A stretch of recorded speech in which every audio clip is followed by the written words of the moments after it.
What's going on, everyone? Back with another episode of Stuff and Things, and today we are officially starting the 2024 Tundra build. I'm down here in Denver, Colorado at True Automotive, and there's something that always comes up in my videos when I'm talking about the very first thing that I will do to basically any pickup truck out there. This is kind of a test for you guys. You should already know what we're doing. Today I am down here to perform the first upgrade to this truck, and that is, of course, one of the best tonneau covers in the world. So come on inside with us as I install a brand new Diamondback HD cover.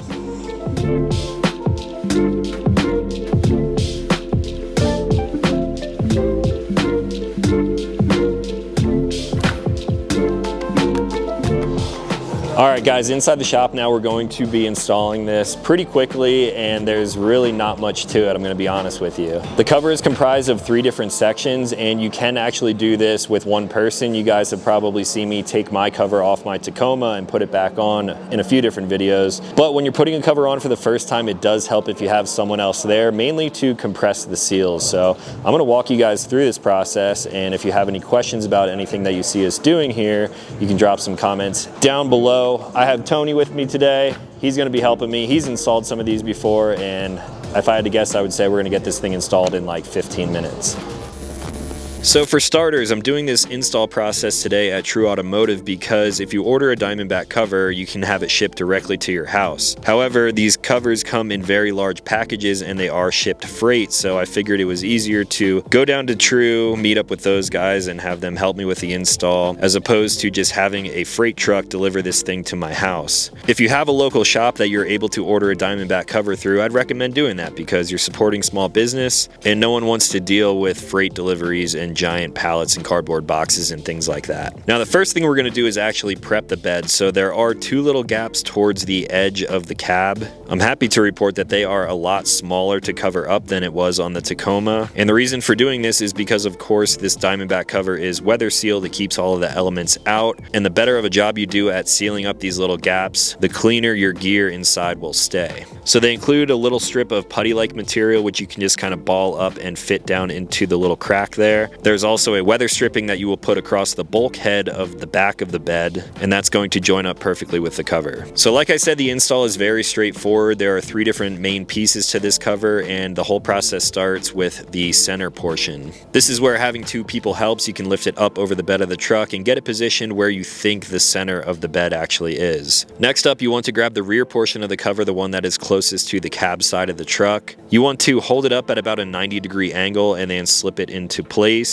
The center portion of the cover links up perfectly with this, and then you will slowly lower the cover to really find out where the true center is. Once you lower the cover down, you can find the exact position where this thing needs to be sitting on the truck, and then you're going to move to the inside and get these C-clamps installed. The way I like to do this is position them out as far as possible on the center portion of the cover, making sure that they fit inside of the rails. This is going to be different from vehicle to vehicle, but for most Toyotas, it's going to be this exact process right here. We're using a 9/16 ratchet here, and you're going to snug these up. You don't have to go crazy tight on these for now because we are going to make sure they are positioned perfectly once we get into the final inspection. We're at a point now where you can actually install the gas struts, which simply snap into place on the 2 balls. On the driver's side of the cover, you will find the little safety cover there, so it attaches to the bottom and then up to the top of the cover. You just snap those into place and then the cover will stand up as it's designed to. Now I like to go ahead and get the actual locking mechanism fixed on this thing. That way we don't have the back cover involved. It makes it easier crawling underneath there when you're trying to get all of these bolts positioned properly. So you're going to loosen the brackets to drop the bars down, and these things are going to fit perfectly inside of the side tracks inside of your bed. This is where 2 people definitely come in handy because I like to hold the lock open while someone is underneath there actually tightening things up. And you do want to have weight on top of the cover to really compress those seals. Over time, the seals will compress even further, so you will need to adjust things a little bit. But for now, I want to get this cover as tight as possible because it's going to keep all of the snow that we've been getting out of the bed of my truck. Once you get those set, if the bars are not positioned in the tracks perfectly, you can also adjust the set screws, and this will allow you to slide the bar further over. Now, a quick little note of caution here, you don't actually want those bars to be resting up against the bed side of the truck because then it will not lock properly, so you want them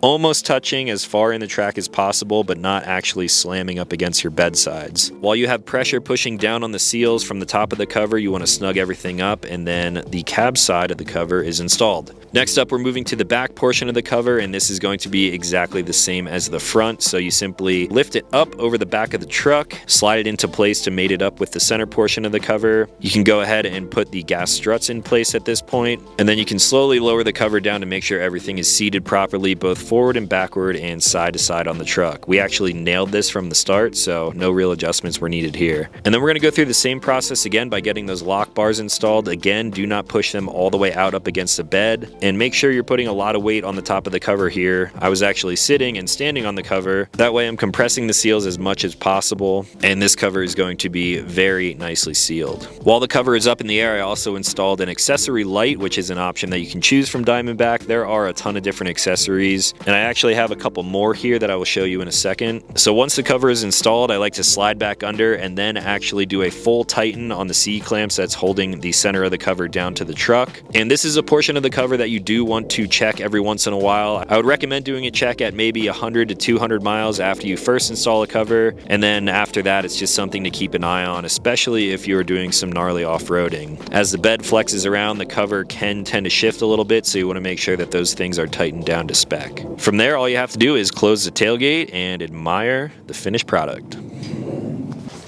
So here is my completed project, and I'm so happy that I have a cover on this truck now, because this is really like the foundation for everything that I do on the channel. I like to keep camping gear in the bed of my truck at all times, and now I can do that with all the security that the Diamondback provides. Now, the cover on my Tacoma was a little bit older, but we have some even better locking technology here, these state-of-the-art pick-resistant locks here. The keys on this thing are insane. I'm not saying it's completely impossible to pick open, but you would need to be very skilled if you were going to get inside of this cover. So when I'm ready to access the bed, all you have to do is unlock it, spin the handle, and now you have access to your bed. You can do that from the front as well and reach over and grab something out of a crossbin, if a crossbin accessory is something that you're interested in. The Diamondback covers are just so versatile. They are absolutely bomb-proof. So bomb-proof, in fact, that I could park a four-wheeler on top of this thing if I wanted to. I believe the load rating is like 1,600 pounds of pressure that I could put on this cover, which I will never do. I, of course, use this as kind of like a baseline to mount a tent and other recovery gear, a rack, things like that, which I will be doing at some point. But for now, I'm happy that I no longer have to shovel snow out of the back of the bed. I shoveled about 1 foot of snow out of here this morning. And then when you're ready to close this thing up, the seals are pretty tight right now, so you want to put pressure down on the cover, and boom, locked. I tend to keep my cover completely locked up at all times, and you guys probably should too, because why else do you have a security product like this if you're not going to keep it locked? Since the bed is brand new, it should remain pretty clean, because we did a fairly good job of sealing this thing up. And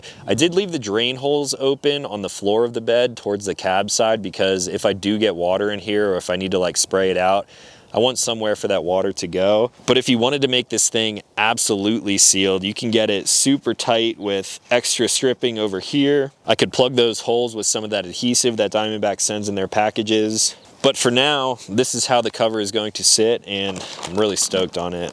Now, as far as accessories go, the only thing that I really put on this was, of course, the light, because I like to have a light back here when I see.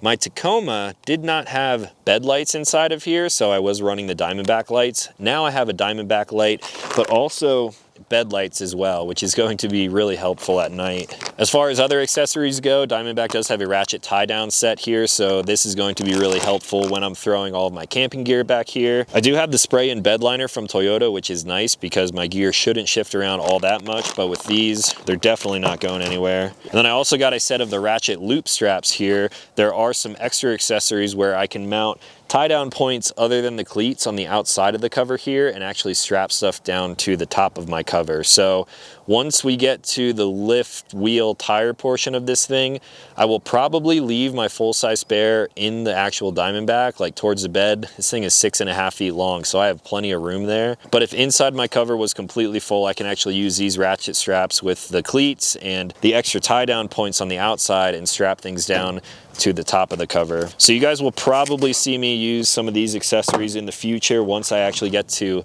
loading this bed out. And we're about at that point now. I do need to figure out a rack solution for the top of this Diamondback because of course I am going to be running one of my Free Spirit tents. And for that, I think we're going to go a little bit custom, which you guys will see in a future video. The plan right now is to have this truck completely built out before hopefully the beginning of May, because I would like to have this thing with me down at the Overland Expo in Arizona. So you guys can prepare your eyeballs for video watching of all of the Tundra stuff that's going to be coming here on the channel. Now, if you guys have any questions on Diamondback covers, let me know in the comments down below. Of course, I will leave a link to their website. There are a lot of different covers that you can choose from. I prefer the standard 180, but they also make 270, which opens kind of like gull wing doors. They also have a switchback cover, which folds in thirds for anyone out there who has a gooseneck trailer or just wants to have even more access to their bed. And they make a product that is functional for pretty much however you use your truck. I'd be happy to answer any questions that you guys have on these covers, so let me know. And huge thank you to True Automotive for taking delivery of this cover for me. That way I didn't have to deal with freight at my house. And thanks to Tony for helping me get this thing installed. That's all that I had for today. So if you guys are new to this channel, consider clicking subscribe. I make new videos every single week. And as always, thank you for watching. I'll talk to you in the next one.